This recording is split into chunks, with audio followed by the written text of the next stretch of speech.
Okay, there we go. Thank you, Isabel. Thank you for sharing that as well. And that's really important that anyone who doesn't want to be recorded, please feel free to turn your cameras off. But again, it's just so great to see everybody. And, I hope we get to do a lot more of this in the new year. So before we jump into the year in review, I'd like to start by bestowing some very special awards to some very special people. As of 3 years ago, we began an organization-wide Distinguished Service Award, and the operations team gets together every year and we discuss, what's been going on at CFI and WCF, and we pick one candidate from a pool of very worthy candidates, and we select one this annual Distinguished Service awardee. So today I'm going to actually honor two very special colleagues. Dr. Michelle Barton was our awardee for 2021, and Dominique Pagano is our awardee for 2022. So if you'll humor me, I'd like to say a few words. I won't take up too much time, but a few words about both Michelle and Dominique, and then I can show you their shiny new awards in the camera. So here we go. First and foremost, Dr. Michelle Barton embodies the core values that CFI and WCF stand for, most notably service above self. Michelle is a senior supervising psychologist at CFI and a dedicated leader and mentor for our clinical psychology externs. She is the director of our Connecticut program, our biofeedback and virtual reality program, and she is the co-chair of our equity enhancement effort. She's also a visiting scholar at Columbia University, president of the NISPA CBT division, and president-elect of the Special Interest Division of the Westchester County Psychological Association. How she has time for it all, no one knows, but I can't think of a more deserving inaugural recipient of our Distinguished Service Award over the past 5+ years for her service and dedication to CFI, WCF, Westchester County, and the field in general. Congratulations, Michelle. And here's your Thank you. Here's your award. Look at that. Wow. Michelle, thank you so much, and thank you for making me a part of all of these things. Well, we're lucky to have you, and looking forward to many more years of friendship and collaboration, Michelle. And then joining Michelle is another exceptional human being. Dominique Pagano is a supremely talented and dedicated clinician and supervisor, and the co-founder and director of our wonderful social work internship program, offering pro bono and very low fee services to underserved children and families. Over the past 3 years, Dominique has led the charge on developing one of the most enriching, high quality social work training experiences, probably in the state and perhaps the country, right here at CFI. Dominique provides oversight to the other social work supervisors and their trainees, and runs weekly group consultation for both the social work interns and the psychology externs. And we are so fortunate that all of our trainees have the opportunity to work with and learn from you, Dominique. Indeed, several of our standout interns have been promoted to our licensed clinical faculty in recent years. So congratulations, Dominique, and thank you for all that you do to lift up CFI, WCF, and our students. Thank you so much, everyone, and thank you, Adam. It's just testament to how wonderful all of our trainees have been over the years, and our staff members as well. So I look forward to continuing to collaborate with everyone in growing and learning. It's been fantastic here. So I want to thank everyone else really for allowing me to kind of enrich in my own way into their clinical experience. And I look forward to many more years of collaborating with everyone. We do too, and this is for you. It's been wonderful, Dominique. Thank you for everything you've done. And again, looking forward to many more years of collaboration and friendship, which is a nice segue soon over to our training program. But before we get to that, let's see, I'd like to just start us off with some general updates, general CFI updates. So first and foremost, we have some important structural changes at CFI this year. So first, we've decided to move on from Joy at the end of 2022, and I've stepped back in as executive director, and we'll be reallocating and dedicating both time and resources over the next year toward developing our nonprofit board and hopefully bringing in a director of development with extensive nonprofit experience and high-level executive skills in 2024. We've also expanded Isabel's role with a promotion to Chief Operations Coordinator. And what can I say about Isabel? You are just incredible. It's been such a breath of fresh air to see, just have somebody by my side who is so dependable and brilliant and dynamic and innovative and creative and all those things and many, many more. It's just been wonderful to work with you, and you're such a great team leader for the other coordinators, and all the coordinators are amazing. But you are really special. So congratulations on your promotion as well. And that being said, I will, if it's okay with you, turn it over to you, Isabel, to introduce some of our newest members of our team, our faculty who have joined us in 2022. Thank you. Thanks so much, Adam. And I'm really excited to be growing into this role. And it's been really cool to, really see all the different aspects of CFI, really get to see the behind the scenes even more. So this year we welcomed several amazing new clinical staff, as well as the trainees, which we will go into detail about later. But in terms of clinical staff, I'm just going to run through names, and then we will be doing intros where everyone can kind of talk a bit about themselves a little bit later.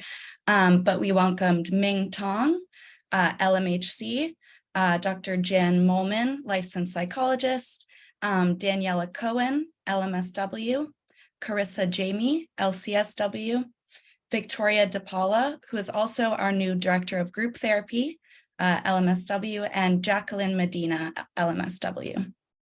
And then I'll also pass it along now to Adam to discuss our expanded training programs and to go over our list of trainees this year. Thank you, Isabel. I guess there are some pronunciation corrections that we can get for next time. I know I see Rick laughing.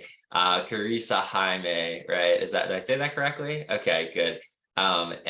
So we'll just we have to spend more time together. It's been hard during the pandemic. We'll get the pronunciations right. That being said, though, thank you so much, Isabel. And I'd like to also, I'm really excited to share that our training programs have just expanded so much during the pandemic. Even over the past 3 years, we now have 11 trainees, 7 clinical psychology externs from top doctoral programs throughout the tri-state area, and 4 social work interns through our partnership with Hunter College. And they're all fantastic. And so I'm excited to we'll be introducing them shortly. But we also have 10 really wonderful clinical supervisors, including Dominique, who we already talked about. Dominique Pagano is our director of our social work training program. And then Wendy Valdez, LCSW, and Dahlia Sharps, LCSW, also supervisors with Dominique in the social work internship program. And then we have a number of senior supervising psychologists that I'd like to shout out as well. Dr. Emily Becker-Weidman, Dr. Michelle Barton, as we spoke about before, Dr. Laura Grashow, Dr. Preeti Sagal, Dr. Christina Athenios, and Drs. Jan Molman and Sarah Hatcher, who joined our clinical faculty and our potential 2023 supervisors as well. So we have a very robust and diversified training team and faculty, and it's fantastic for the students, and it's fantastic for the families, fantastic for me, for all of us to be able to learn from one another. So I'm so appreciative of that, and just so excited that we continue to grow as a training, as really a top-notch training institution. So with that being said, I'd love to turn it over to Melanie and Nava to introduce some of our trainees for this year. Yeah, hi everyone. So as Adam mentioned, we have 7 psychology externs with us this year. With you all here, we'd like to welcome them to our clinical psychology externship program. So we have Suzanne Breer, Minnie Sharma, Gabrielle Boniak, Maggie McDonald, Debbie Chung, Jessica Wimmer, and Nicole Arias. So from all of us here, welcome. We're so happy to have you. Thank you, Melanie. And where's Nava? Oh, there you are, Nava. Hi, Nava. Yeah. Hi, everyone. Similarly, we would like to introduce the Clinical Social Work Internship Program and welcome them to the team as well. So we have Brandon Nelson, Vanessa Cox, Sarah Brooks, Madeline Romero. And thank you all for being here. Wonderful. Thank you, Melanie and Nava. And a welcome again to all of our students. It's been a fantastic training year so far. So, with that being said, one of the big missions that is close to our hearts here at CFI and WCF is diversity, equity, inclusion, and justice. And so I'd love to dive into a little bit of that work now.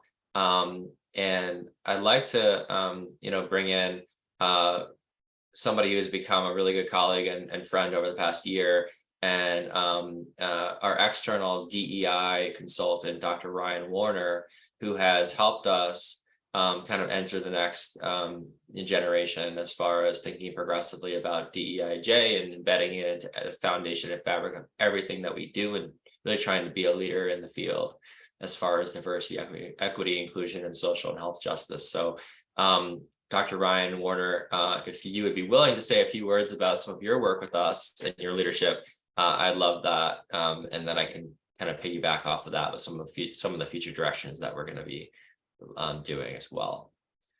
Definitely. Yeah. Thank you, Adam. So hello, everyone. My name is Ryan Warner. I'm a licensed psychologist, consultant, and ultimately I've been working with CFI now for, I guess, over a year since when we originally first started.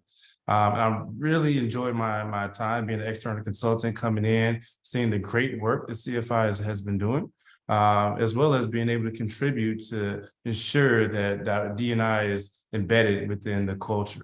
So ultimately, we started off with education with the clinicians about microaggressions in the workplace. And they walked away with some practical strategies that hopefully they've been able to implement within their work on their clients. We've also engaged in a long-term process called the Equity Enhancement Effort, also called EEE. And the goal of that was to ultimately see what CFI is doing well, as well as where can CFI improve when it comes to diversity, equity, inclusion. So we were able to meet regularly and identify these phenomenal efforts, as well as some opportunities that CFI can take advantage of in the future. And I'm really excited about the outcome of that and where that's going to lead us moving forward. And then also having the privilege working one-on-one with Adam, doing executive coaching to identify how we can take everything that we've learned throughout this audit process and ultimately implement it within the work that CFI is doing. That's been a great experience as well. So just really honored to be a part of this team as an external consultant. And I'm really excited about the future. So thank you. Thank you so much, Ryan. And I'm looking forward to the additional sessions that we're going to pick up with in the new year. And for executive coaching and all that, it's been great working with you, and you're a valued kind of partner and advisor. And it's just been great to jumpstart the DEI work as well. And I really appreciate you being here today as well, taking the time to be with us. It means a lot. So thank you for everything. And as far as future directions, some things that we're currently working on and thinking about for 2023. We're really working on creating systems to engage and retain more diverse staff and clinicians, as well as working to make our intake questionnaire more gender inclusive and include open-ended questions regarding demographics and the importance of race, culture, faith, gender, and sexual identity, et cetera, to guide therapist client matching, to optimize cultural sensitivity and affirmation and alignment. And we're also exciting kind of development on our research team as we're going to be developing an innovative clinician cultural sensitivity measure to use in our own in-house program evaluation efforts, and to also perhaps standardize and share with the field, because there really aren't any that are good or comprehensive. So that's an exciting thing that we're going to be looking into as well. So with all that being said, it's a nice segue into our nonprofit work. And, you know, I'm going to provide some updates on the Weissman Children's Foundation, where we're at, where we're going. You know, first I'll just mention that we are now officially incorporated in the state of Delaware, which is very exciting. And we are awaiting our incorporation in New York State from the New York State Department of Education, which the latest estimate is that it should come through in about a month. And then we should be able to obtain our 501c3 status shortly thereafter. So we're looking at hopefully completing the incorporation process this spring, and then be able to start doing even more of the great work that we're already doing. Speaking of what we're already doing, a lot of you know that we've been rolling out a comprehensive COVID mental health relief initiative throughout the pandemic, starting literally in February, March of 2020. And I'm really, really pleased to share today that as of today, we have helped over 1,000 children and families through our COVID mental health relief initiative, which is just, you know, kind of beyond my wildest dreams at this point, although I always shoot for the stars. And, you know, we have a lot of great work to continue. Off a Zoom meeting, exclamation point. So, you know, let's mute if we can. Let's mute if we can. And then where we're going next is very exciting as well. I'm actually going to open up a deck that I think Isabel had a chance to send you all. So I'm not sure if you had a chance to take a look at it before the meeting, but I'm going to open it up and try to share my screen, see how that works out here, and just provide some details on our next phase of the nonprofit, which is our free therapy initiative. So here we go. Okay. Can you all see that? Okay, great. So our Weissman Children's Foundation Free Therapy Initiative, our mission is to provide free, culturally sensitive, evidence-based mental health care to underserved children, young adults, and family members of all ages. And so as far as goals go, we're hoping to serve an additional approximately 100 underserved children and families over the next 3 years, and then scale our effort more broadly to help thousands, I really hope tens of thousands of children in the tri-state area and beyond. And we're hoping, we've already started doing this work actually, tracking mental health data and outcomes to evaluate our equity and effectiveness program in low-income diverse communities. And our hope is to substantially reduce rates of anxiety, depression, and trauma in the youth we serve, while demonstrating strong therapeutic alliance, client satisfaction, and cultural sensitivity. So taking a look at both clinical outcomes and therapeutic processes as well. So what are we looking for? We're going to really be spending the next year to, I'd say 3 years, focusing on developing, strategically developing our board and our donor base. And they're kind of part and parcel, one and the same. So first we need to really develop a really strong board, and then we can do some more of the, strategic planning, fundraising, all that kind of good stuff that comes with a really, really strong board. So what are we looking for in terms of that? Our ideal board member and or donor will be passionate about creating innovative solutions to the mental health crisis and looking to make a lasting and meaningful impact, leading to what we hope will be sustainable systemic change. As far as donations go, or seed money, for our free therapy pilot, we're looking for an initial $75,000 to help approximately 33 children at a cost of just over $2,000 per child over the first year.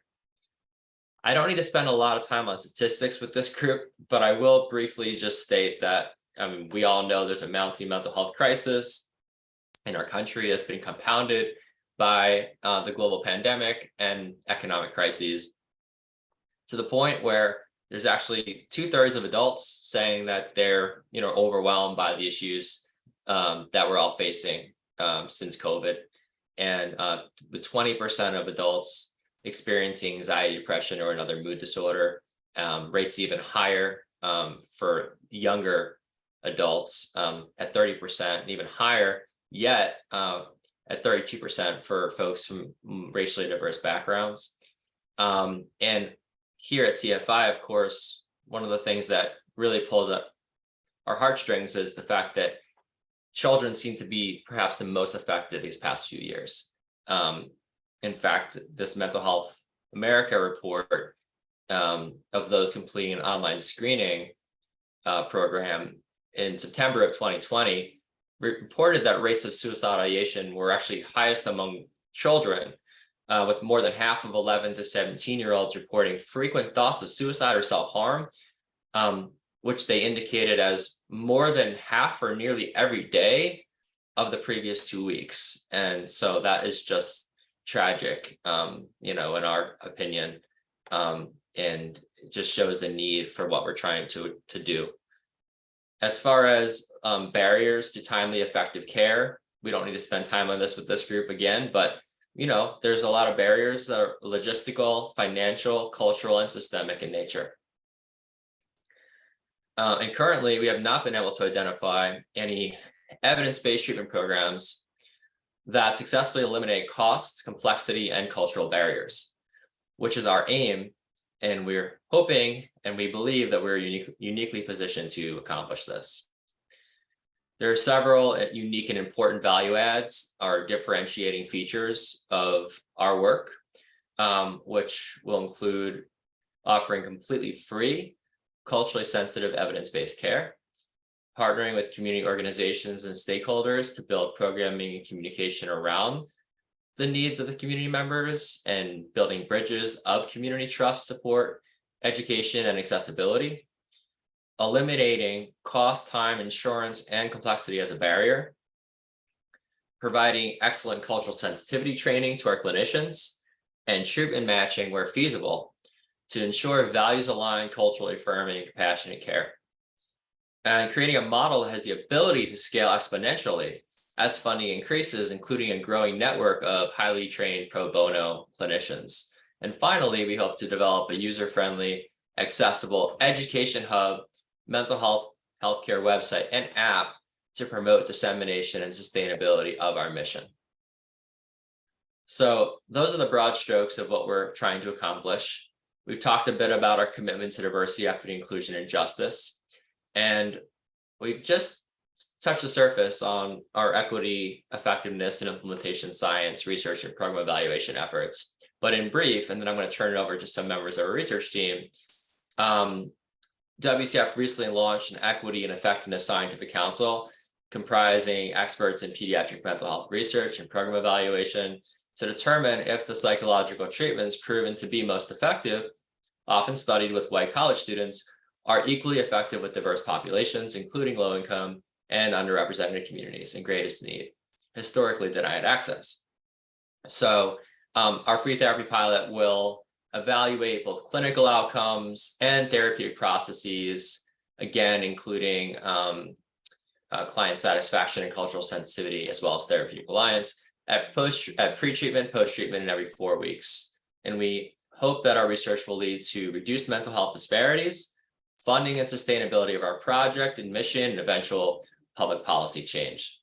So with that being said, I think this is a perfect segue over to Ava, who has been a real leader on our research team and our lead research coordinator.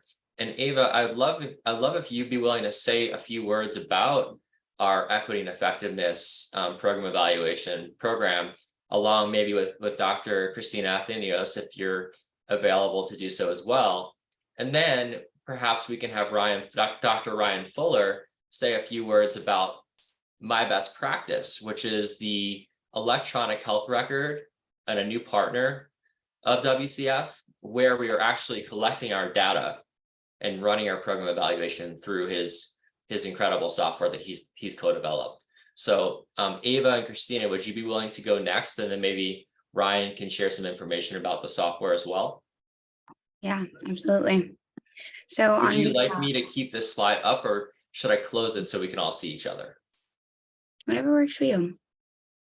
Okay, I'll close it. That way Awesome. we can see each other. Yeah. Well, so on behalf of the research team, I'm super excited to share with you guys a little bit about our recent research program developments. So Dr. Weissman, Dr. Athenios, Dr. Fuller, Rose Arditi, Danielle Henderson, and I and the operations team are piloting a program evaluation to evaluate the effectiveness of our pro bono and very low fee therapy services we provide through WCF for a variety of marginalized folks we serve. Using a battery of brief, pre, mid, and post-treatment assessments, we're assessing a short-term CBT via supervised student clinicians will demonstrate symptom improvements in anxiety, depression, and trauma symptoms in historically underserved children and families, and a short-term CBT will produce similar treatment effects in our community practice setting when compared with historical treatment effects produced in more controlled academic settings. We're also assessing core DEI-aligned therapeutic processes, including therapeutic alliance every 4 weeks and client satisfaction and cultural sensitivity at post-treatment. We currently have 53 youth and adult patients, 11 student clinicians, and 8 supervisors. Most patients qualify for pro bono or very low fee services, such as $5 to $25 a session. And these assessments screen and rate for trauma symptoms, problem behavior, depression, anxiety, therapeutic alliance, and client satisfaction, including cultural sensitivity. To collect data, we're employing Dr. Fuller's brilliant EHR system, My Best Practice, and preliminary analysis has already shown some significant symptom improvement across just 5 months of treatment just thus far. Our first 3 participants have shown initial reduction in internalizing symptoms such as depression and anxiety from pre-treatment to mid-treatment approximately 4 weeks after treatment began. So we hope to leverage this data and lessons learned from this first cycle of our evaluation to document our program's outcomes, strengths, patient demographics, and areas for growth, and improve the implementation, cultural sensitivity, and effectiveness of WCF services toward optimizing care for marginalized children and families close to or below the federal poverty threshold. Great job, Ava. Woohoo. Thank you for sharing that. That was excellent. Very, very well said. And thank you for all of your efforts. You know, again, as our lead RA, you're doing a fantastic job. Christina, I want to give you just a moment if you want to add anything to what Ava shared so eloquently. Yeah, thank you, Ava. As per usual for all of our research meetings, you are so thorough and on top of it. I feel like there's nothing you need me to add. So I don't know what else there is to say on top of that beautiful description of it, other than just to thank out all of our students too who are training. They're the ones oftentimes carrying out those assessments. So thank you all for being so open to doing some of those trainings and figuring out how to kind of manage this new first process for us. You've been fantastic. So thank you.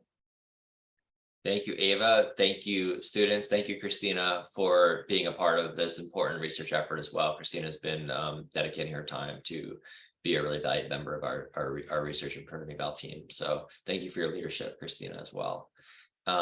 That's absolutely right.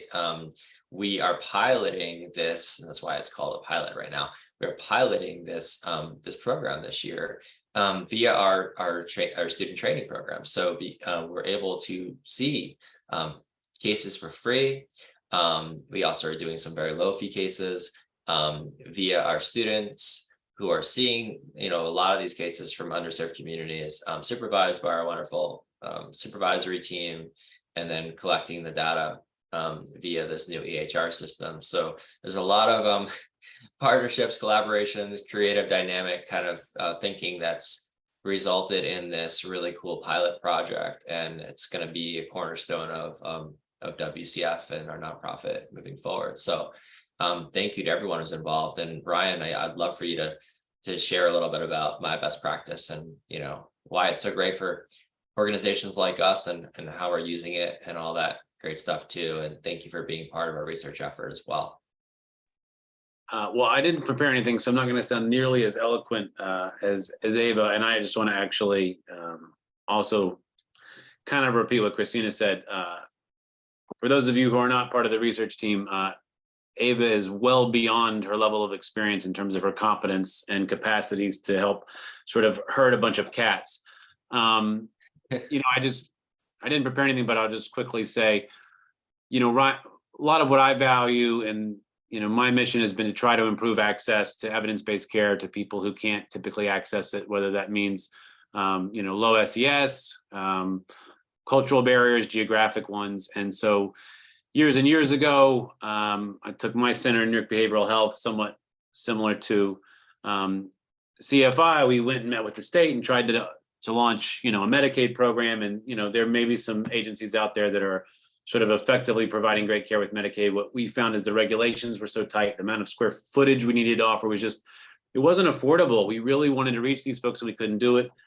We iterated with different things. We offered pro bono services. We did that for a while. I got kicked in the shins eventually by staff members saying, you're going to put the place out of business. We just couldn't scale it. And so here we were trying to help people. And I realized if we go out of business, we're not going to serve any patients. And we're going to let go of all the staff. We've tried doing, you know, offering different pay scales, and we've done that, but it just couldn't scale. And so, you know, eventually what I've been trying to do now is using an electronic health record that really provides the scaffolding for practices to provide evidence-based care and make it easier. What we recognize is there are all these private practices and group practices across the country who are really serving a vast number of people, but those particular organizations and practitioners, they're under different pressures that don't happen in university centers or at agencies. They don't have their own tech support.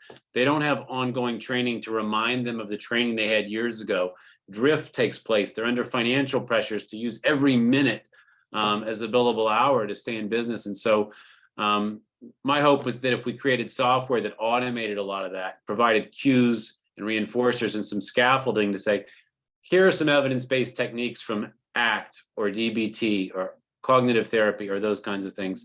Here are routine outcome measures that go out automatically and allow you to assess what's going on and seeing if people are improving, because we know that helps. Here is a way to sort of check and actually automatically score homework completion and those kinds of things.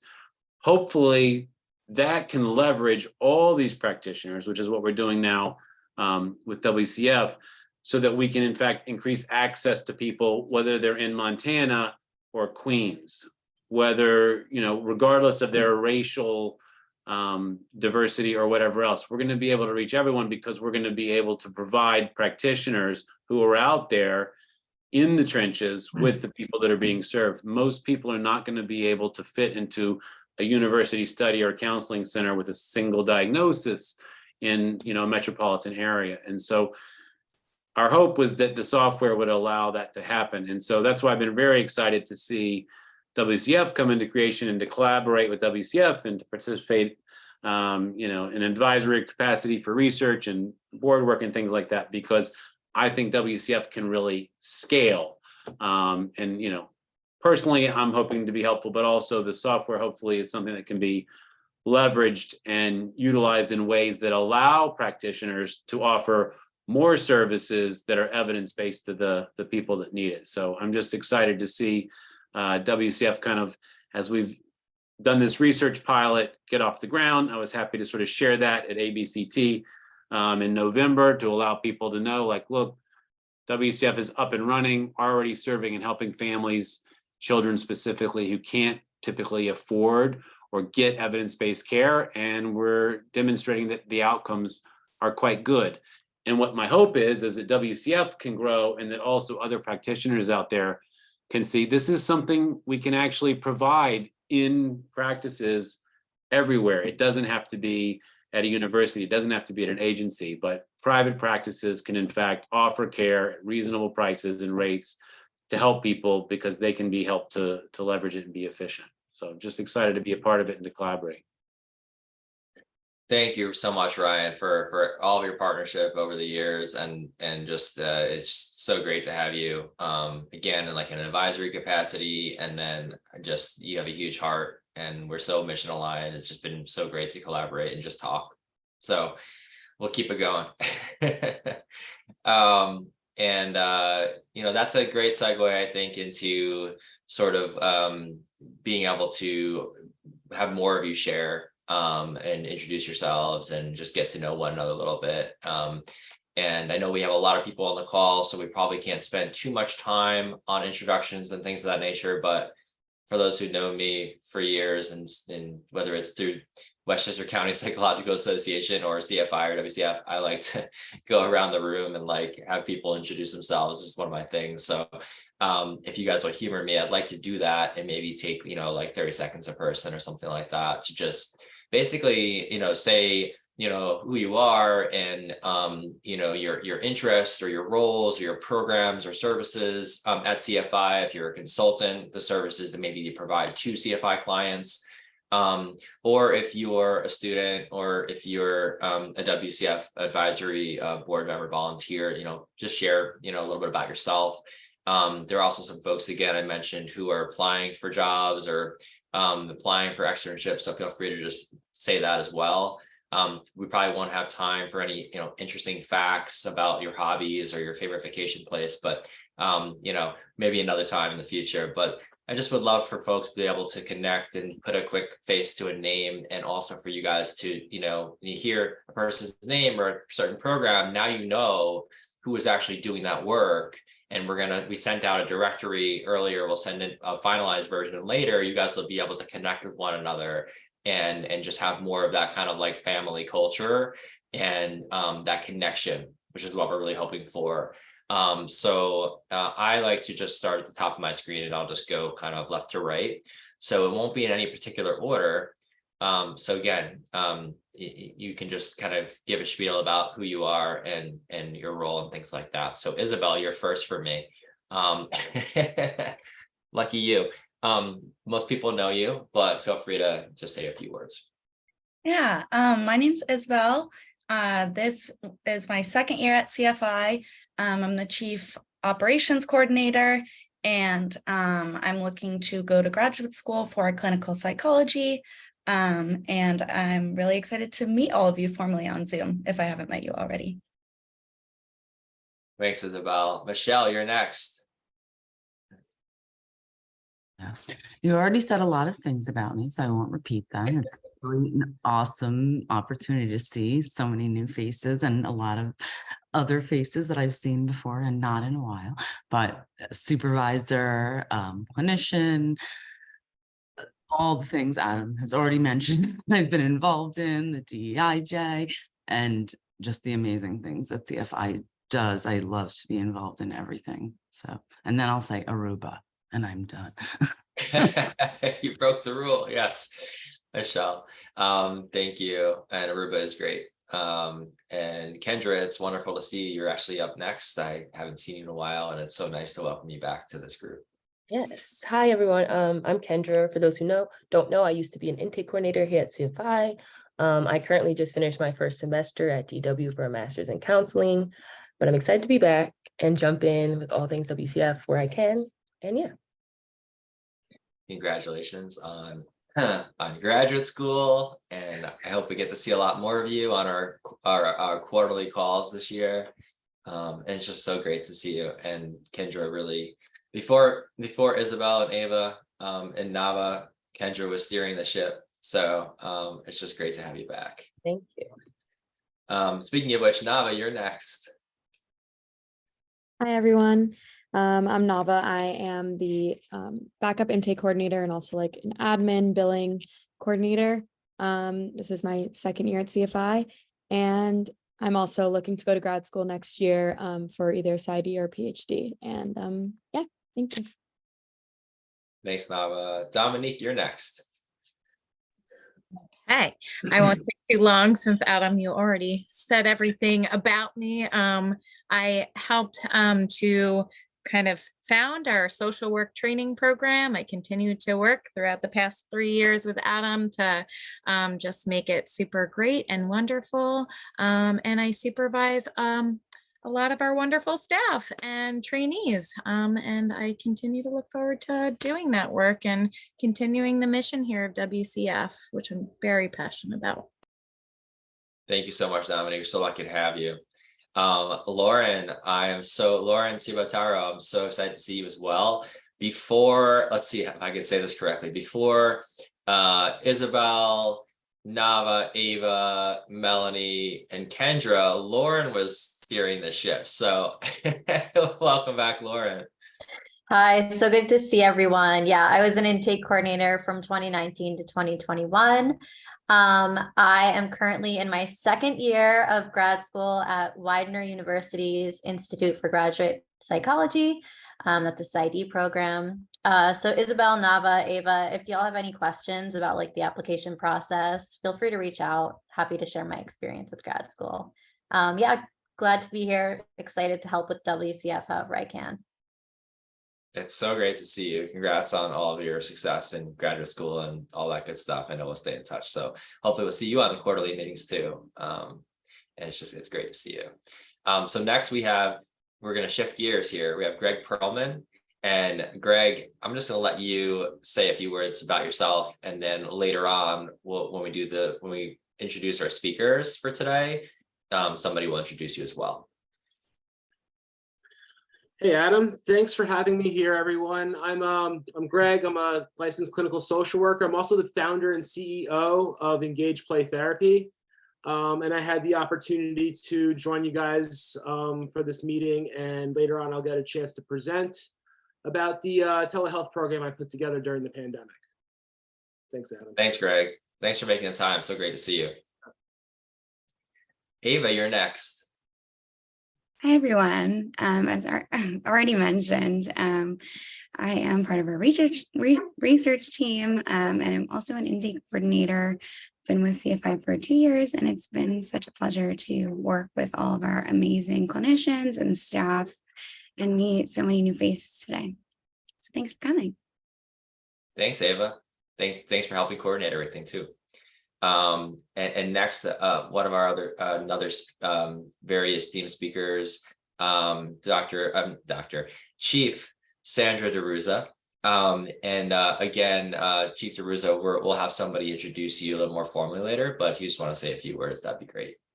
Sure. So I'm Chief Sandra DeRuza with the Village Mamaroneck Police Department. I've been running the department since December of 2020. And I want to thank everyone that's on the call for the work that you do. And I'll talk a little bit more about the work that Adam and Isabel have helped me with in my department. Thanks so much. We'll talk more later. Melanie, you're next. Hi again, I'm Melanie. This is my first year at CFI. I just finished undergrad in May, and I'm looking to go to graduate school for clinical psychology in the future.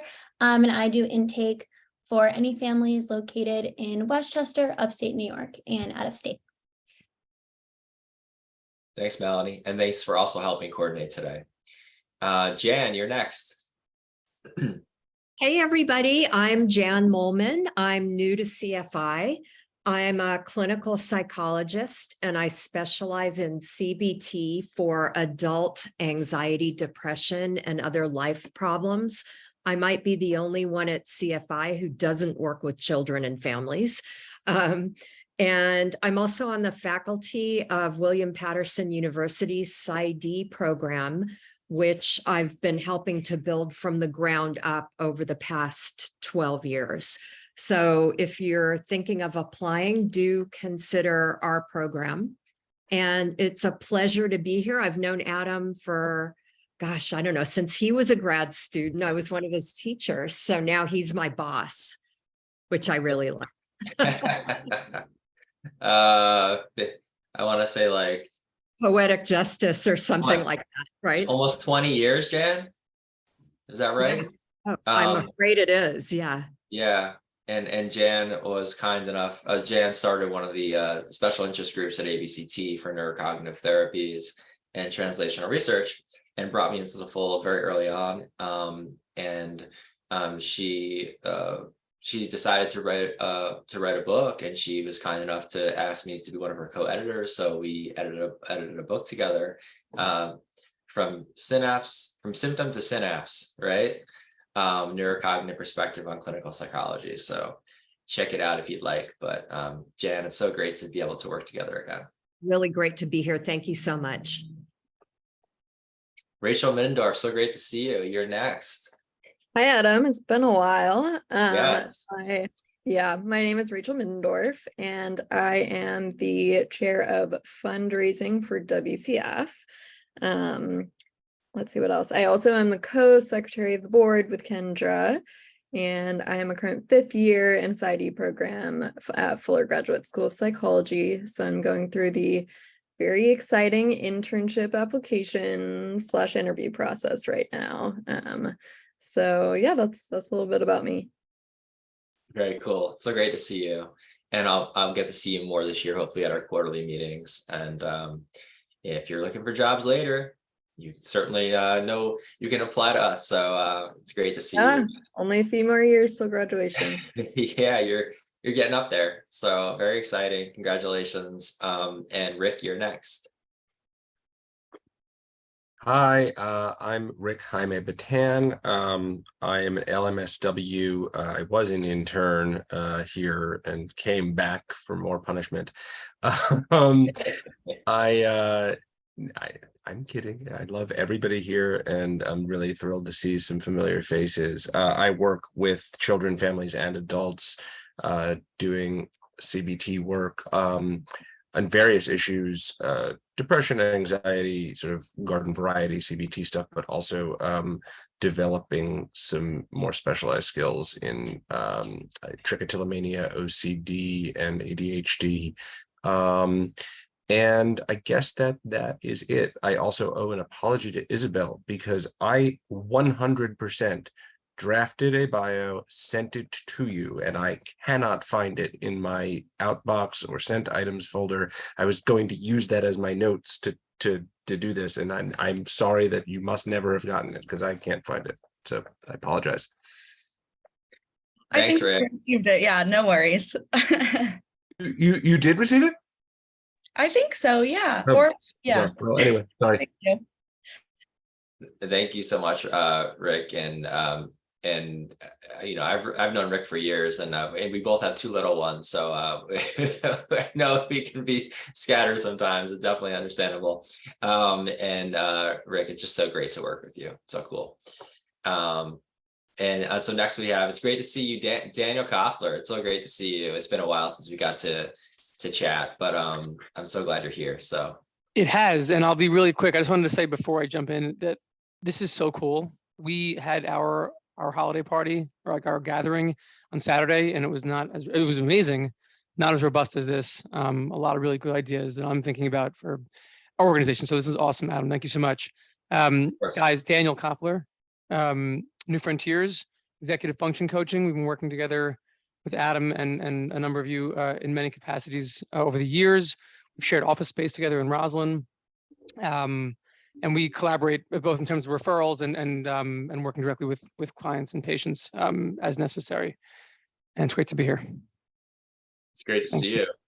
Yeah. You as well. We'll have to catch up sometime. Yeah, for sure. Yeah, we'll It back is good channel. days. Yeah. Yep. Next we have Jordan Holman. So I think this is where I'm gonna be like, I think that you're applying for externship, but I might just bow out on some of these and let you guys just introduce yourselves. So Jordan. You're correct. So my name is Jordan. I'm a 2nd year clinical PhD student at St. John's University. And I am in the midst of externship applications for my 3rd year. And so I've expressed interest and applied to CFI and got invited to join in today. And so I'm really happy to be here. And thanks so much, you guys, for having me. Thanks for being here, and thanks for joining us and observing, and we're excited to review your application. We can't wait. Very excited for externship match. So good luck with the process. Ryan Fuller. So, you can say a few words if you'd like to. I know you already talked for a bit, but feel free to say anything else you'd like to say. Can never get enough of you, Ryan. I don't like talking in front of people, but executive director at New York Behavioral Health. We have centers in Manhattan and on Long Island, and just happy to be here and getting to meet everyone. And if people need, externships or internships, we're happy to do that. Happy to try to help. We have a sliding scale and try to help people when we can, but really just here to collaborate and try to help WCF get access to helping as many people as possible and getting the funding to do that. So I guess one thing I didn't mention is our software also tries to make donations to centers that provide evidence-based care for free and stuff like that. So we've been able to do that a little bit with WCF, which is great. And again, just looking forward to WCF reaching more and more children and families that can't typically receive evidence-based care. Thanks so much, Ryan. And yeah, the donations have been fantastic. Thank you so much again for all of that. Minnie, I don't know if you jumped off yet. I just saw your note. Minnie, if you're here and you want to introduce yourself, go ahead. We can cut to you, but you might already be gone. Okay. We'll go to amazing, Okay. fantastic, and wonderful. So I'll stop now. Yeah, she's fantastic. That's true. I'm sorry we didn't get a chance to have her introduce herself. But Christina, you're next. So I know you spoke a little bit already, but feel free to, say a few more words if you'd like. Yep. Hi, everyone. I'm part of the research team and a supervising clinician, and I primarily focus on working with gender nonconforming youth, those with OCD and anxiety disorders like selective mutism. Thank you, Christina. Gabrielle, hi. You're up. Hi, so my name is Gabriel Boniak. I'm a psychology extern. I'm in my 4th year of a PsyD program at Long Island University Post Campus. And yeah, happy to be here. Thanks for being here. And Wendy. Hi, Wendy.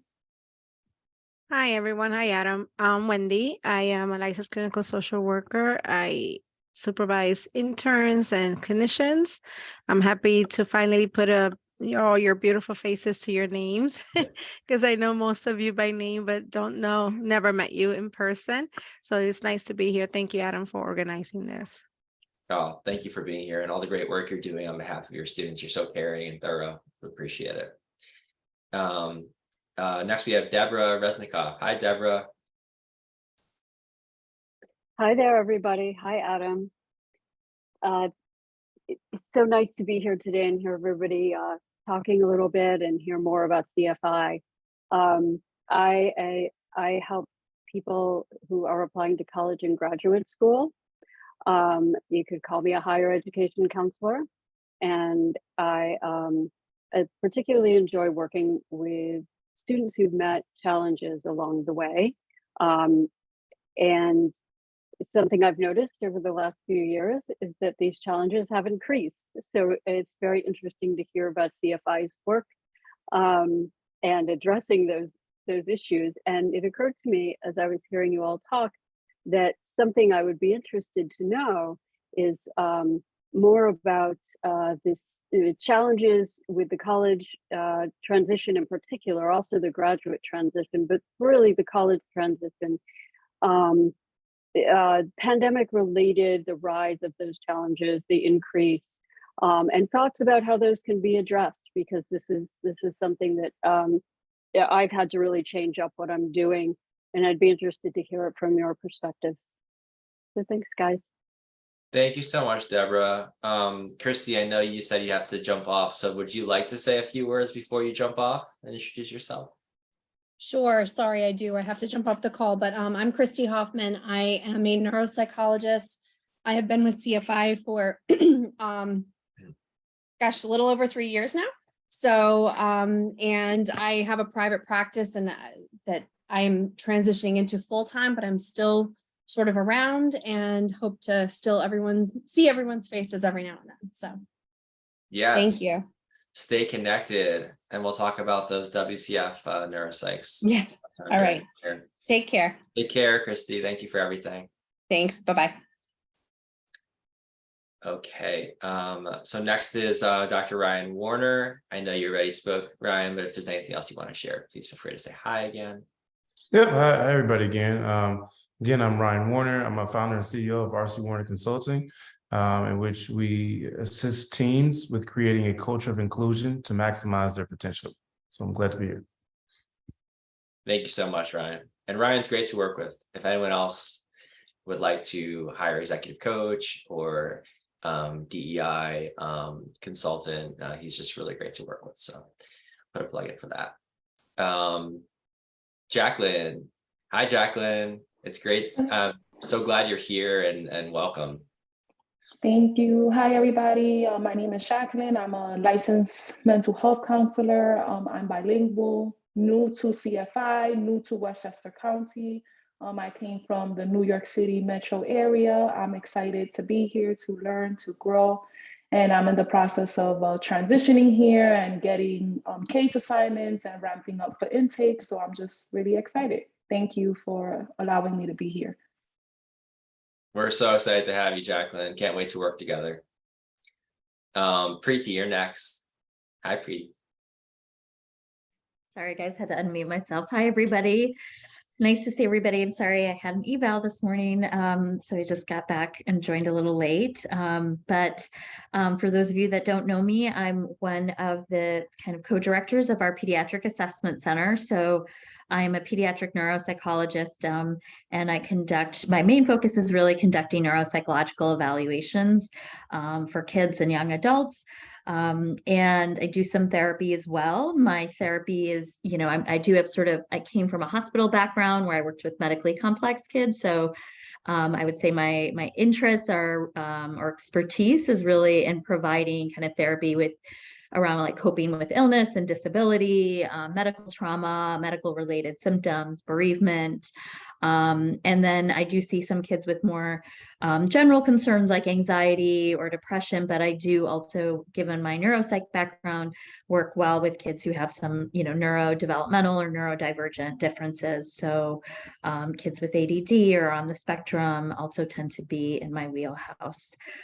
But mostly you'll hear from me or know me around the eval front. I've been with CFI since 2020, 3 years, I guess. It feels sometimes like less because I joined literally like a week before the pandemic and we shut down. So I feel like I really didn't join CFI until 2021, or the summer of 2020, I should say. But yeah, and so, and I'm also one of the clinical supervisors for our externs. Thank you, Preeti. We're so lucky to have you as part of our team. I love working with you. You are phenomenal. And you were, I'll just say this, you were high up on the, even though you haven't even made the 3-year cut, you were already on the list for a distinguished service candidate. So I just wanted to let you know that, because even though you haven't been with us that long, you were like thought of extremely highly, and we can't say enough about you as a person and as a clinician and an evaluator. So thank you. Yeah. Well, it's been really enjoyable working with everybody. I know that we don't all get to see each other really often, but I really appreciate the collaborative and warm nature of everybody at CFI, and patience too, because I know all of us being remote is not always easy. And so, you know, especially to our intake team, bless you, our admin team. I know that sometimes it's a little confusing, especially on the neuropsych front, like what it entails and what it doesn't. So I appreciate your guys' patience sometimes as we sort through referrals and, you know, make sense of what the kids need. But I'm always happy to, I always feel comfortable knowing that even if neuropsych isn't what's needed, that we have a team of people that are here to provide whatever they might need. Yeah. Well, thank you so much for everything. No problem. Next up is Michael Orth. Hi, Michael. Thank you for being with us today. Hey, good afternoon. My name is Michael Orth. I serve as the Commissioner of Westchester County Department of Community Mental Health. We're a branch of county government that has responsibility for the mental health, substance use, and developmental disability system. Been with the county for 30 years, Commissioner about 5 years, and our work is dependent on partnerships with folks like you, so it's a pleasure to be here. We also work with all the hospitals, outpatient clinics, We're part of some new initiatives like Project Alliance, which is bringing mobile crisis response embedded into the police departments. I oversee Westchester's suicide prevention efforts, opioid response efforts, and other crisis services. So just here as a resource and acknowledge all the wonderful work that you guys are doing. And Adam, thanks for bringing us into the partnership, and just a pleasure to be with all of you. Thank you so much, Michael. It's been it's wonderful to be connected to you a few years back. And I feel like we've become, friends and colleagues through the pandemic and done a lot of important work together. So we'll do a more formal introduction later and have you speak and share some updates from the county. But thank you again for being here with us. Really appreciate it. Thank you. Next, we have Dr. Sabrina Gracia. It's so great to see you, Sabrina. I feel like I haven't seen you in a few years too, so it's really nice to see your face, and I would love for you to introduce yourself and say a few words. Hello, how you doing? From the before times, right? Yes. For any Station 11 fans out there. I am a adult and child psychiatrist. I was thinking, what am I at? I'm a consultant for you guys for CFI. I'm based in Brooklyn. I have a private practice, and I also work at Woodhull Hospital, which is a New York City health and hospital. For you guys, I don't know if you guys are familiar with the city, like we are, it's a city-based hospital. So we work with a lot of kids on Medicaid and who have no insurance, but I know like you guys are, and I hear you guys wanting to work with people who may not even be able to be serviced here, like in the city hospital. I know that's not, that's not an option in Westchester, but yeah, so I'm happy to help any way I can. Thank you for being here. You've been so great with our patients, and we really just we have a referral for psychiatry and we send them to you, I'm like, no, okay, they're good. They're going to be taken care of. So I really appreciate that. It's great to work together and see you. Yeah. Daniela Cohen, you're next. Hi, I'm Daniela. I'm new to CFI. Started like a month ago now at this point. And yeah, I'm looking forward to collaborating with more people here and getting more clients and learning more about CFI. So thanks for having me. Thanks for being here. And Madeline, you're next. Hi, good afternoon, everyone. My name is Madeline Romero. I'm part of the social work training program under supervision with Miss Dominique and Miss Wendy. I'm excited to be here. I used to be an intake coordinator with adults experiencing serious mental illness, so I'm very excited to work with the new population and excited to work and learn with CFI. Wonderful. Thank you for being here as well. And the box just moved around, so I'm going to go back to the other screen here. And Allison Mankowski. Hi, Allison. How are you? Hey, Adam, great to meet you. And hi, everybody. I'm a licensed clinical social worker out of the Chicago area, and I'm working with Greg on engaged play therapy. Just a little background, I worked in telehealth during before times. I love Sabrina's use of that term. I worked in telehealth when no one wanted to use telemental health services. So I'm working with Greg to make sure that we can improve telemental health for kids moving forward. So looking forward to our presentation in a little bit. That's great. Thanks so much for joining today. Rob Dolan, you're up. Hey, Rob. Hey, how's it going? Hi, I'm Rob. I work in finance and investing based in Pittsburgh. I volunteer for WCF at the board advisory role. And I've known Adam for over 20 years. We graduated from Penn together. And I'm excited to be helping him on this and working on this with you. Thanks so much, Rob. It's just so nice to have some of my old friends here as well. It's really cool. Let's see where I was. Brendan Nelson. Hi. Hi, I'm Brendan Nelson, social work trainee in my second year of getting my master's in social work at Hunter College. And I want to thank Wendy and Dominique and my fellow interns on helping me learn how to be a clinician. I haven't had experience one-on-one sessions with clients before. So this has been an amazing learning experience for me. So thank you, everyone. Thank you so much, Brendan. Thank you for being so brave to present cases since you're such a new clinician at the case conferences. That was very brave of you, and you did a great job. So thank you again for being a part of this. Next, we have Lauren and Annie. Hi, Lauren and Annie from the JCC in Tarrytown. Hello. Hi there. My name is Lauren Bergita. I'm the Associate Executive Director at the Shames JCC in Tarrytown. And we're going to talk a little bit more about our work, our potential collaborations. Thank you for having us. So I'll allow Annie to introduce herself. So I'm Annie. I'm Annie Britton. I'm the Director of Supportive Services here at the Shames JCC. Like Lauren said, we'll talk a little bit more later about what we're doing here and how we could potentially collaborate. We're excited to be here. Thank you both so much for being here. We'll do introductions later when we get to the speaker section. But thank you guys. Looking forward to that. Rose, you're up next. Hi, Rose. Hi, good to see everyone. Who am I? I volunteer with the WCF research team, and I'm currently in my last semester in an MSW program at NYU. All right. Thank you, Rose, for all your help with the research stuff. And it's great to see you and just work together. Hi, Nicole Arias. Hi, I'm Nicole. Nice seeing everyone. I'm a third year PsyD program at St. Elizabeth University. So I'm a psych extern. I work under Dr. Preeti, and it's been a great learning experience working under her. She's been awesome. And I'm happy to be here.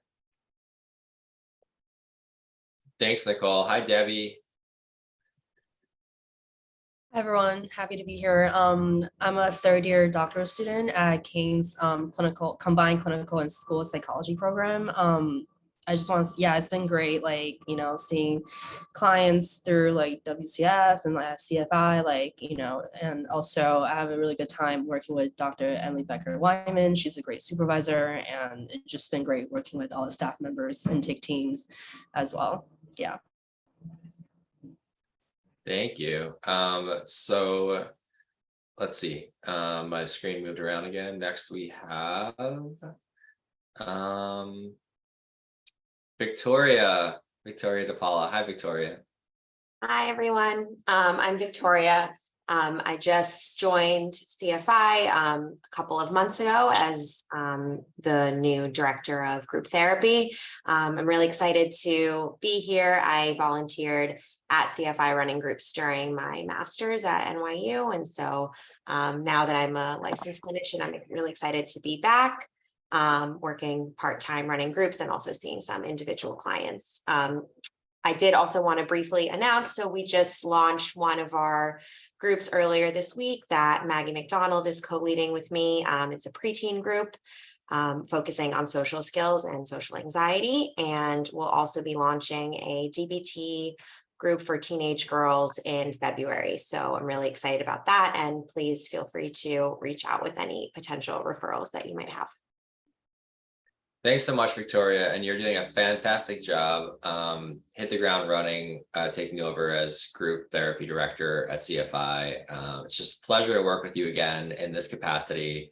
And I know you're going to do a fantastic job with developing your group program. And it's such an important program for the community because it's really hard to find really good, well-run groups, especially those that also offer pro bono and low fee spots. So I'm just so happy that you're part of the team.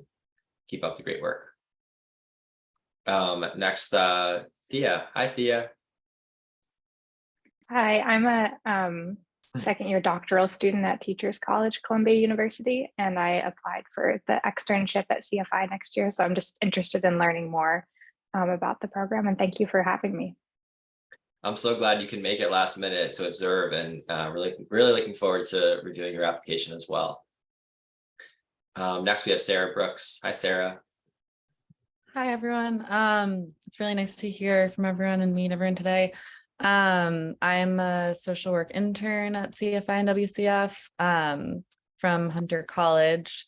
It's It's been really great working here so far. I've been getting supervision from Dahlia and Dominique, which has been really wonderful. And I'm looking forward to the rest of my time here. Thank you for being with us. And Dahlia, you're up next. Hi, Dahlia. Hi, everyone.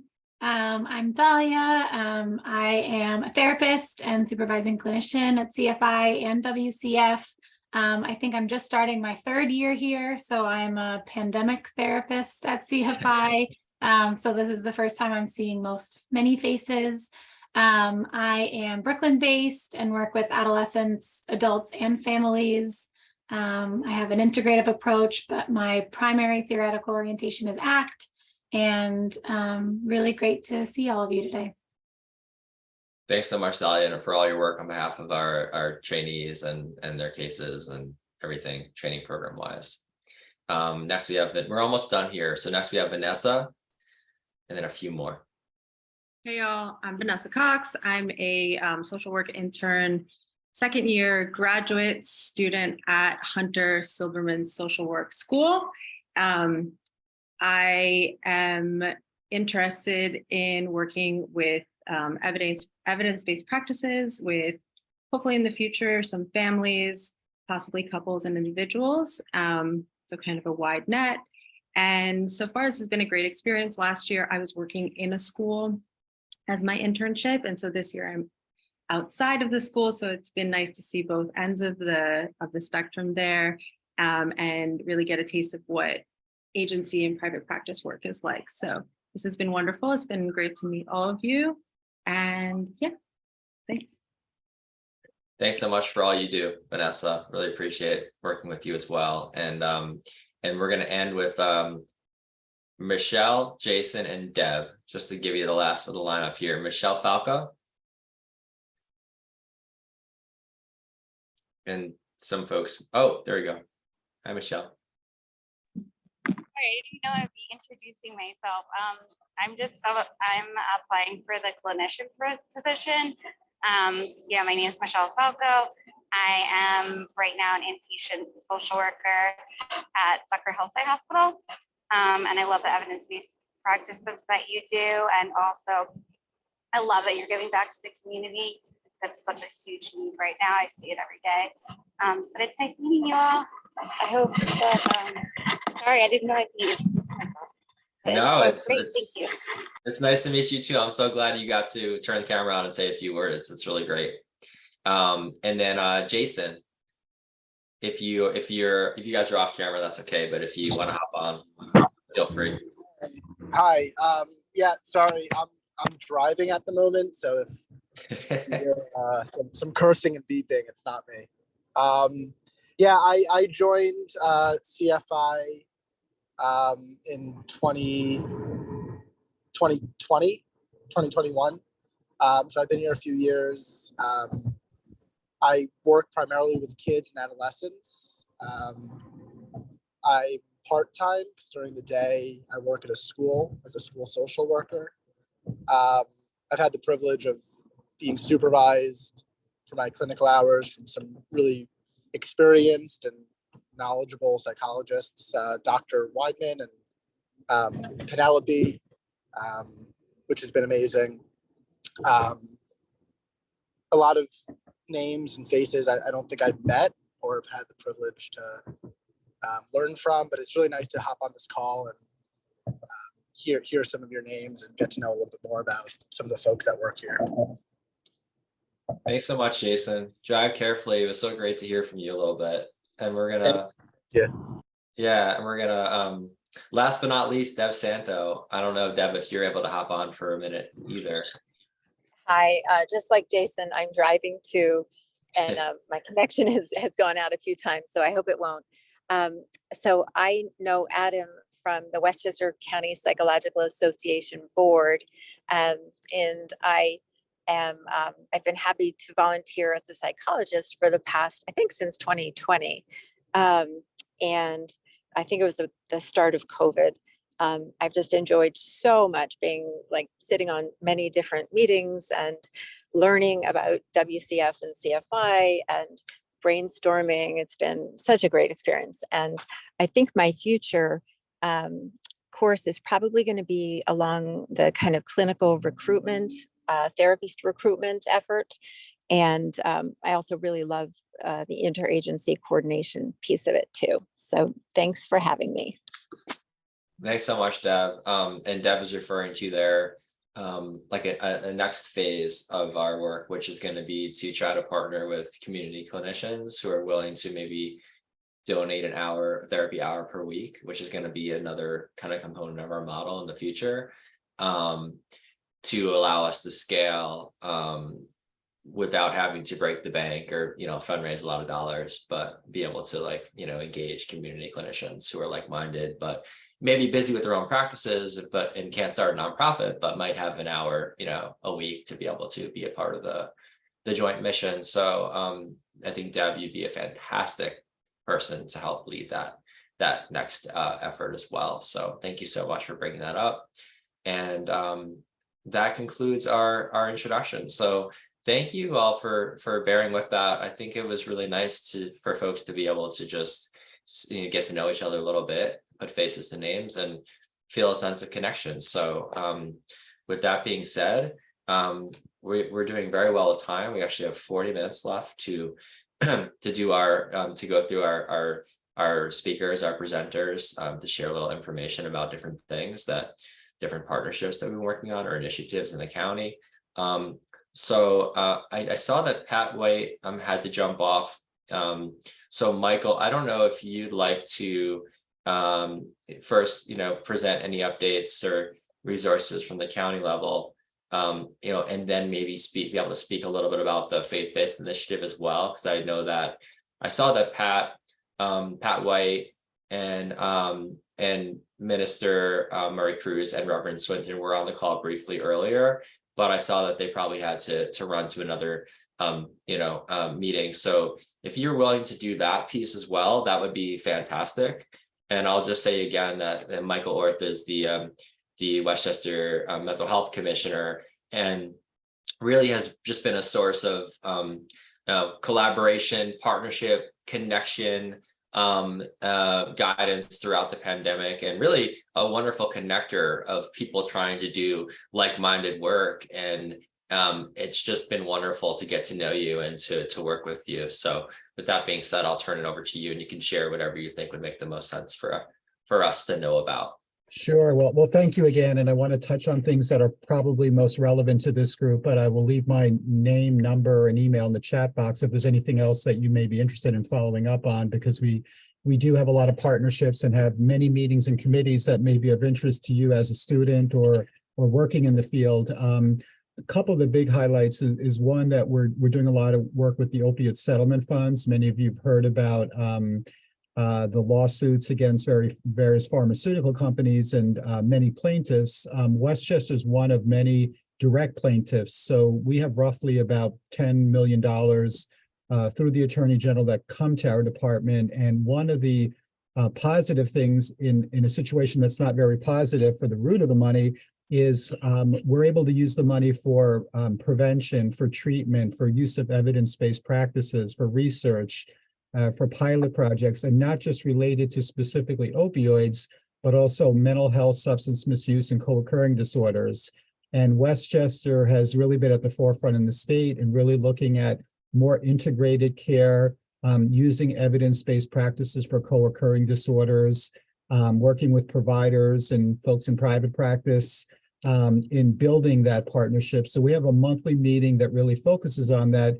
But we also have these resources now to do some creative pilots. So whether it's through the organization here or your individual interest, we're sort of the clearinghouse for those funds now and trying to do some really creative work to serve all Westchester residents who, whether it's prevention or treatment. The other thing that I'm referring to is as part of our suicide prevention task force, which I co-chair, we've been doing very specific work with peer support treatment, and just general engagement for first responders. We're starting a subcommittee for veterans. We have a monthly meeting with all the colleges in Westchester to look at harm reduction, treatment, capacity. But we've also, one of our dreams is to work with our faith-based community.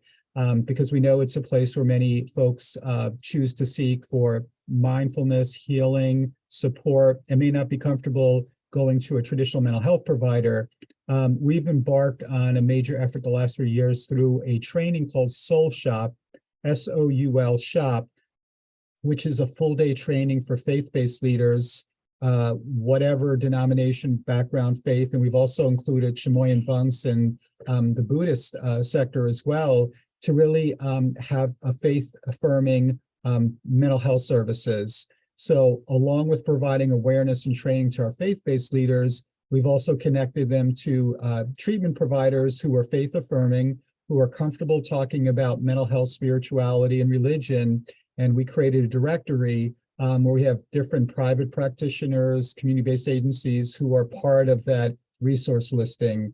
So we felt it was important to identify clinicians who embrace, who are willing to talk about faith-based spirituality and religion, but we also wanted to educate our faith-based leaders because they're often the entity that's seeing people who are in need.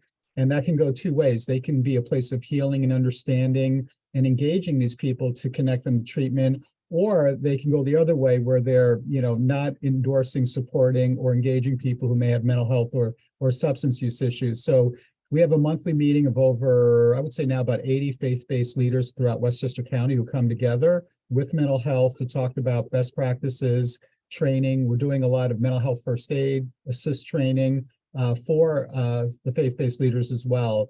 So we've made a lot of progress. There's actually a curriculum that Westchester helped write for the Black Churches of America. And we're also now working with some rabbis to also incorporate it within the Jewish faith community. So it's something we're excited about and hope to promote more, and working with different practices around Westchester County.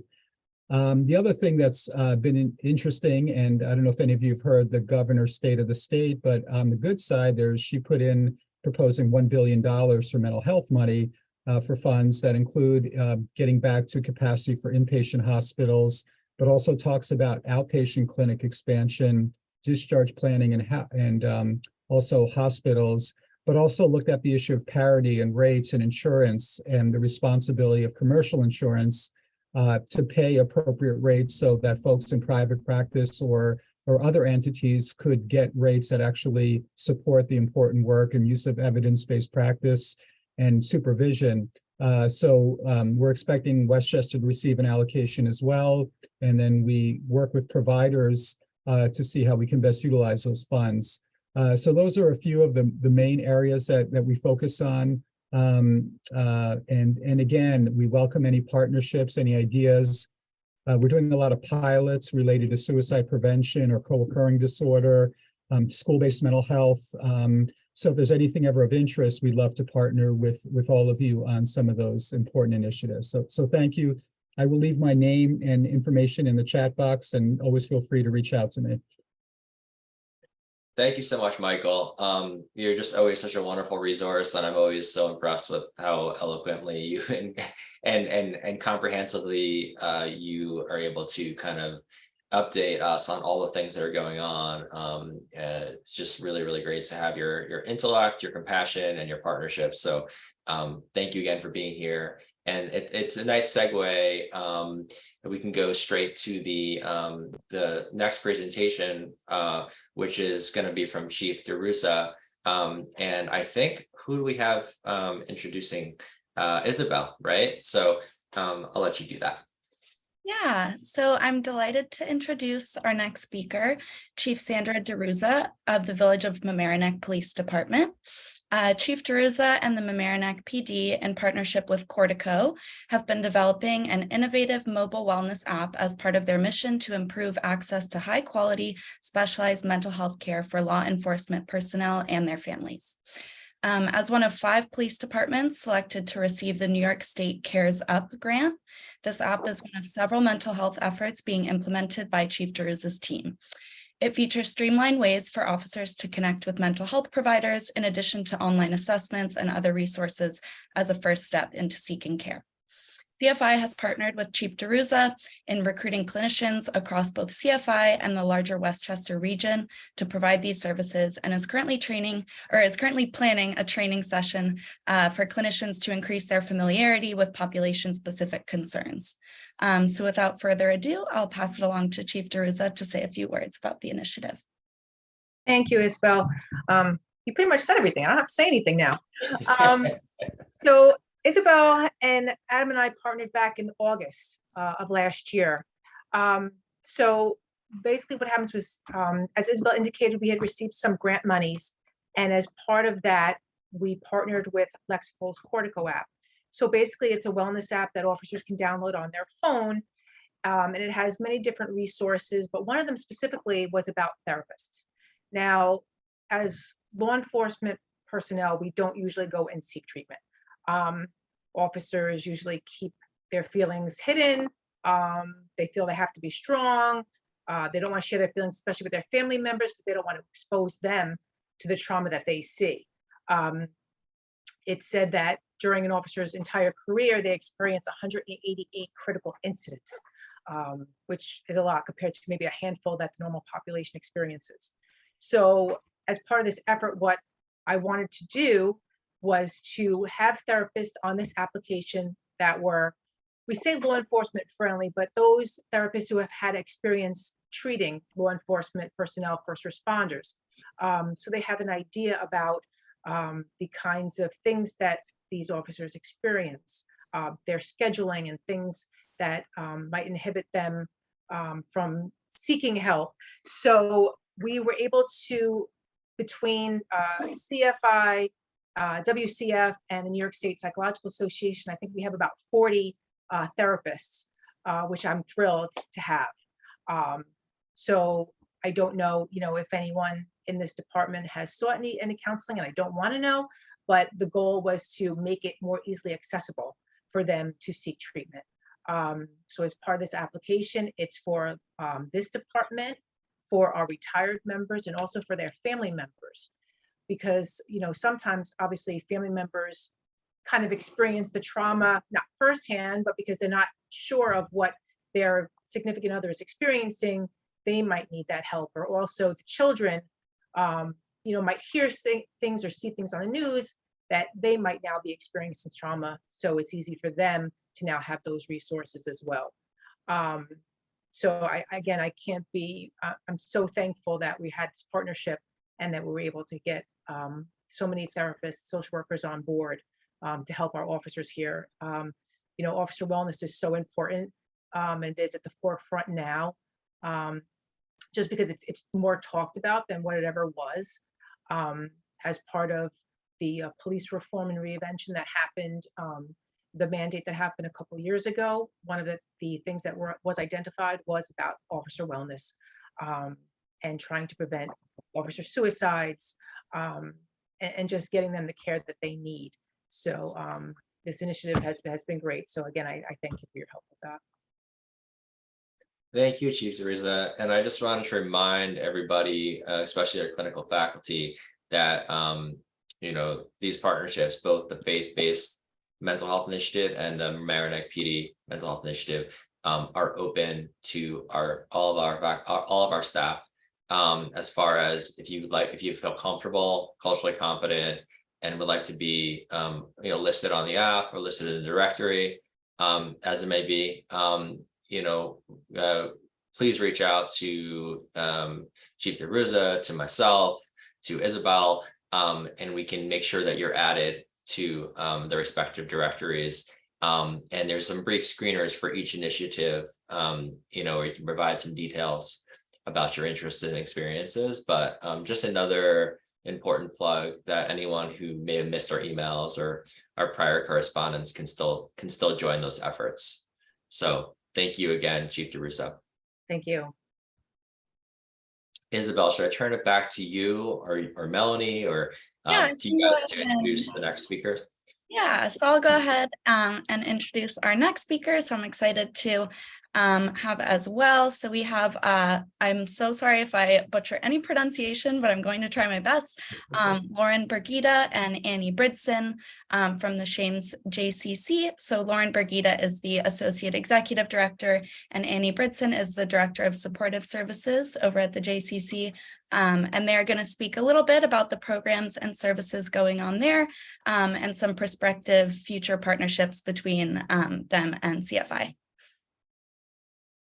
Hi, thank you so much for the warm introduction. We are thrilled to be here, thrilled to have connected with Adam and now with all of you. I will say right off the bat, I will put my name and contact information in the chat. And so will Annie, because as we have been listening, we are idea jamming and really are eager to connect with so many diverse professionals on this call. So I think I'll start off with a little bit of introduction about the JCC in general, and then turn it over to Annie for some specific conversation about the Department of Supportive Services here at the Shames JCC. We'll share some programmatic opportunities that we are doing here in which we think might be highly relevant to folks in your orbits. And again, we're really interested in creative opportunities for collaboration, generating new programs, cross-pollinating our audiences, and so forth. So a little bit of background about the JCC. For those of you who don't know us, we are located in Tarrytown, New York. We are right along the Hudson in Tarrytown, and we are a full service community center. So what that means is we run communal programming for children as young as, 6 months, all the way up to over 100 years old. We quite literally celebrated the 100th birthday of one of our members a couple of months ago, and he comes here every day and exercises and so forth. We have programs for early childhood. We have a very robust early childhood center serving children ages 2 through 5. We have an after-school program that buses children here, and they do homework and have a snack and do extracurricular activities. That's for school-age children through grade 6. We have some programs for teens. We do programming for adults, for senior adults, combating isolation and loneliness. We have a ton of fitness and wellness-oriented programs utilizing our full court gymnasium, fitness center, exercise studios, and aquatic center. So there's a lot of activity here all the time.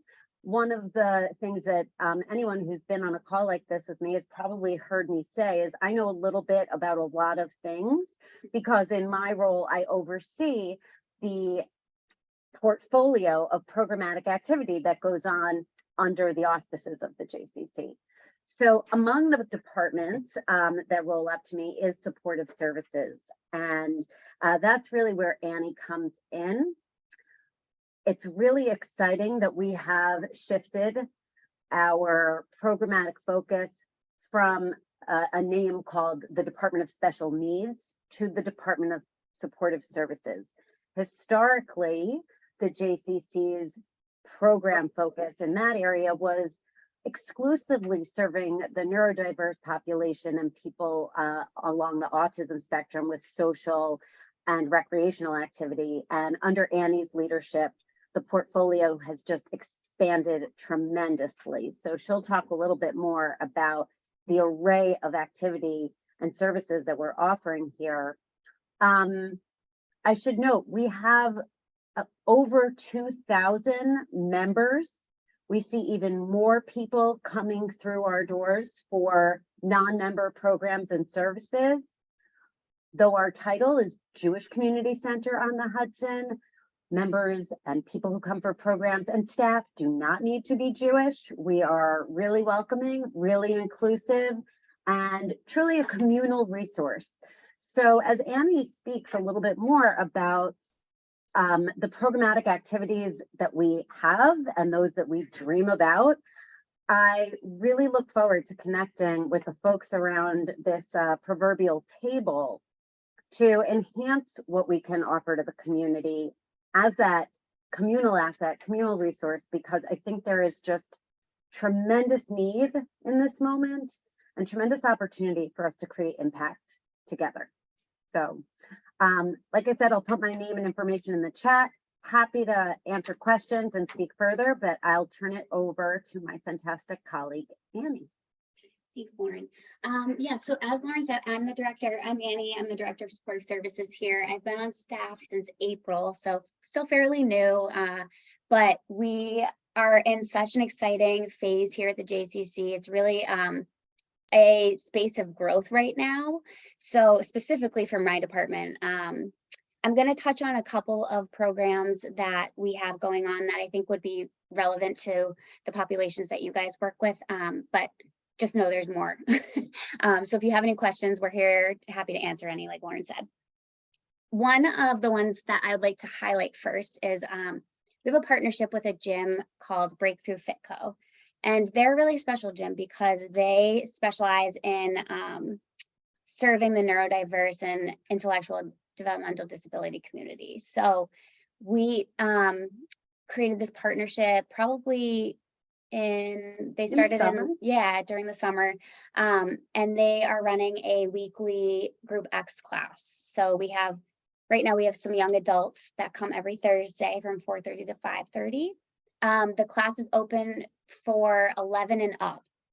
So, you know, mental health and fitness are often things that go well together. So we feel that that's a really great opportunity for this population, especially because, you know, when someone has special needs, sometimes fitness and wellness gets pushed to the side because they're kind of just trying to make it through the day. So it's a really fun class. The instructors are amazing, and we are really proud of that program. Yeah, I'll just jump in. For example, some of the participants in that program have autism, have Down syndrome, and the instructors are talented professionals in working with that population and working on health and wellness. And they'd be thrilled if you know folks in your community who want to come for a free trial class. Let us know. We would really welcome their participation. Yeah, definitely. So another program that we run here at the J is our Saturday Socials program. This is a wonderful program as well. It is open for 14 and to 25-year-olds. And again, this is the neurodiverse IDD community. The way it works is we take a group of young adults and teens into the community and we go do something fun. So oftentimes it takes place on a Saturday afternoon or evening. We have some staff members that meet them at the location and then they just partake in whatever activity that is for the night. So recently they went to the Botanical Gardens for the Train and Glow show, which was really awesome. They're doing a rock and jump trip to a trampoline park in the future. So there's a lot of fun things going on. It's just a really great opportunity for them to come together with peers and go out and have some fun together. Our other program that I really wanted to highlight that we personally run at the JCC is our Up on Sundays program. Same population we're talking about here. This is a social recreational life skill program. So we do everything from cooking to swimming to setting up a life skills roundtable. So they'll be making the bed, folding clothes, working on those skills that will really help them in the future. And then we also do a huge recreational piece, like I said, with the swimming, the cooking, and then social, they're placed into groups with their peers in their age groups. So it's a really great program for them to come here. It's really great respite for families as well. They're here from 11 to 2 on Sundays. Happens 3 Sundays a month, or October through May. And it's one of my favorite days of the week because it's just really so joyful to have all of them around. And I think importantly, again, for those of you who don't know the vibe at the JCC, and I think Adam could probably vouch for us here. It's really authentically very welcoming. So when we have neurodiverse people walking through the hallway, working as employees of the JCC, it is inclusive, it is a safe space, it is welcoming. And with that in mind, to the extent, again, that you have clients, patients, I'm not quite sure of the right lingo there, please feel free to come through. It's really some beautiful programming that, to Annie's point, can provide meaningful respite for families and can provide a space where children, teens can work on their social skills, practice perhaps some of the things that they're working on in therapy or in treatment with you folks. We're here for you. Mhm. Awesome. Another quick highlight is we have recently partnered with an attorney. Her name is Lauren Weinberg, and she works for mental health hygiene. She has agreed to do 4 workshops for us that are focusing on different topics. The 4 topics are accessing the services your child needs. So this is just like when your child gets a diagnosis, kind of how do you get your child evaluated for services? She's touching on that experience and helping to walk families through what that can look like. Another topic that she's covering is from diagnosis to solutions. So this is an overview of OPWGD, which is, for those who might not know, government funding for people who have disabilities. It can go toward transportation, it can go toward one-to-one support, it can go to recreational services. But it's very complicated and it can be really intimidating for families. So this is a great service that she's offering our community. Navigating the mental health system is another topic that she's touching on. Understanding your rights as a patient, understanding how to support a family member who's going through a mental health emergency, those types of topics. And then there was one more about helping elders, like elder family members, and navigating that whole system. The other 2 things I wanted to touch on. One is kind of an ask for suggestions, I guess, because we are looking to launch a new program called Pride Academy in partnership with WJCS. And this is for young LGBTQ youth. And it is a program, it's a safe space where these kids can come and connect and learn about LGBTQ history and how they can better contribute to their community. But we're not having the most luck with enrollment. We think there's a really big need for it. I know that it's something that you guys do have, we work with this population. So I don't know if it's something where we could like send you some people if we come across them, or if we could potentially be a space for you guys. That's something to definitely explore potentially, but that's one program that we're looking to implement and are hitting some roadblocks on.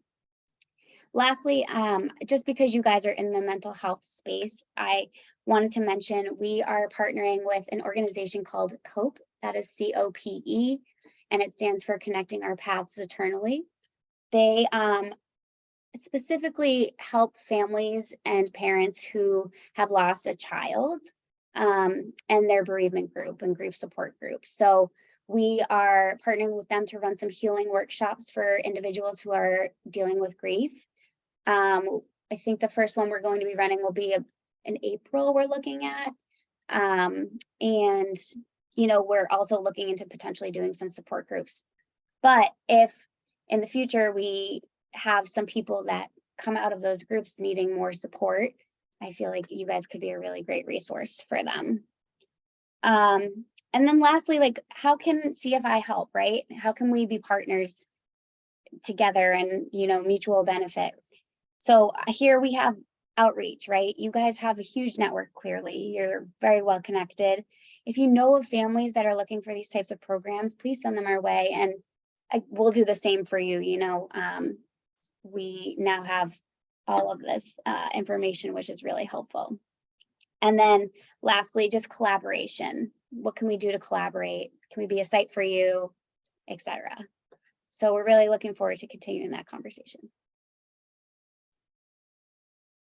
I think you're on mute, Adam. Thank you guys so much. Yeah, there's so much juicy nuggets to explore there, including the possibility of having an on-site clinician at your offices. We talked about that, and some psychology related programming offered at the JCC as well. And certainly we can be a resource for the LGBTQ plus effort, as well as the grief effort. We do have some groups where we're planning around those topics as well. So let's keep the conversation going. And I'm so excited to have you guys here today. And I want to transition kind of abruptly to Greg, because I know he has to hop off, I think, in like 5-ish minutes. So why don't we do that presentation for 5 minutes, and then we'll have 5 minutes left at the end to continue discussing some of these ideas and in general. So how does that sound to everybody? Greg, sorry to give you only 5 minutes, but you know, it's all good. It's all good. Yeah. I gotta hop off in 5 minutes for childcare reasons. So it says I'm not able to share my screen. Is there a way to enable that, or? Yeah, Adam, I think you're host right now. So if you just click the 3 dots over Greg's thing. Yeah. There you go. Great, thank you. So just a little bit about how I got here. I participated in an accelerator program run by Westchester County for entrepreneurs that are up and coming with early stage startups.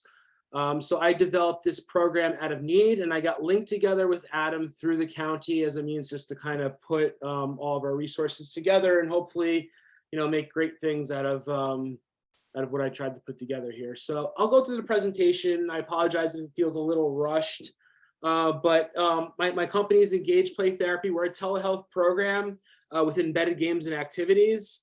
I developed this program out of need during the pandemic. I work with children. You know, all the therapists, we all go remote. A lot of clinicians were able to embrace remote therapy. I found this to be very difficult working with children because we didn't have games. Games are my bread and butter when I work with children. So the problem that I'm working with was that telehealth platforms are not adequate for child therapy. So the vision was to kind of recreate the brick and mortar experience using telehealth and games. A little bit about the vision. We're just trying to be able to provide games to the children to make therapy a better experience remotely for the kids. And I just have a slide here kind of showing what the process is. You have a brick and mortar office. It's traditional.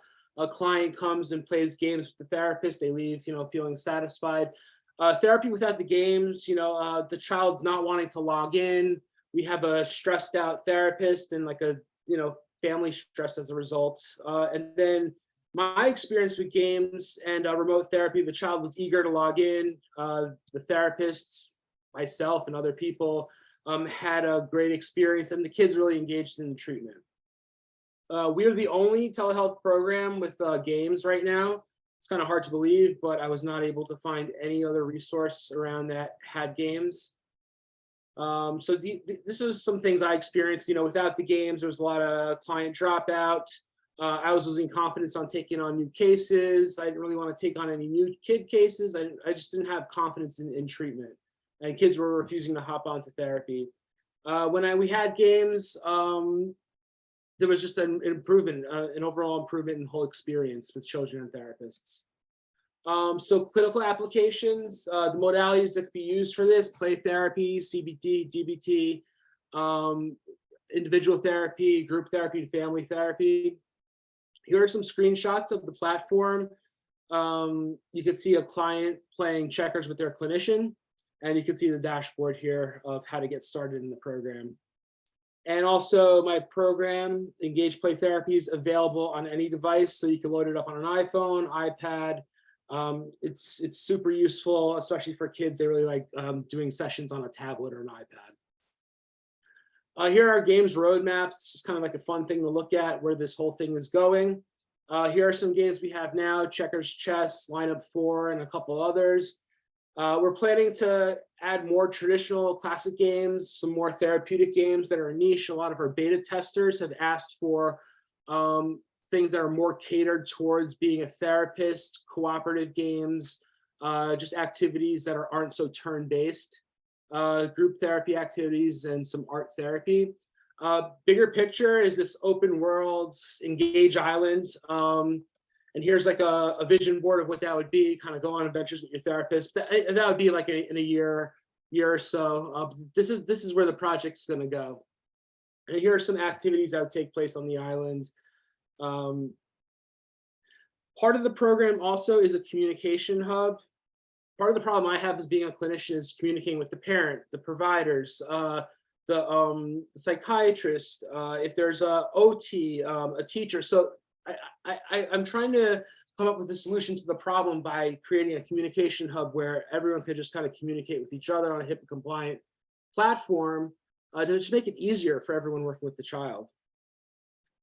This is the traction we've had so far. So these are the clinicians that have used the program. We've had over 500 children experience the program, and we've had a bunch of sessions take place that were successful. So there hasn't been much research on pediatric telehealth care, and there's an opportunity to get data and prove the effectiveness on engaged play therapy. So if the resources were available, we'd be able to prove that this helps the bond between a therapist and a client, reduces the mental health symptoms, and just is a better experience for everyone. And a way to accomplish this is by using some measurements to collect data in clinical trials, the Working Alliance Inventory, and a couple others. It's our team. Allison is with us today right now. Raul was not able to attend. So what we're doing now is we're trying to just increase traction, research, game development. Really what I'm here for is to find some beta testers, strategic partnerships, and a clinical advisory board. I need help. This is something I've been doing on my own for a long time. I got Allison on board pretty recently, and Raul's our CTO. He doesn't have much experience as far as mental health, telehealth, and just being a therapist. So I'm here for help. So right here's my contact information. Again, I know this was super quick. My phone number, my email. I would love to give anyone a demo of the program. I could go through it. I could share my screen and kind of show you the ins and outs of it. Adam, I would love to talk more about kind of just how we could kind of put our heads together and do great stuff. But yeah, that's me in a nutshell as far as this company I developed as a result of the pandemic. Again, if you have any questions, I know I got to hop off like right now.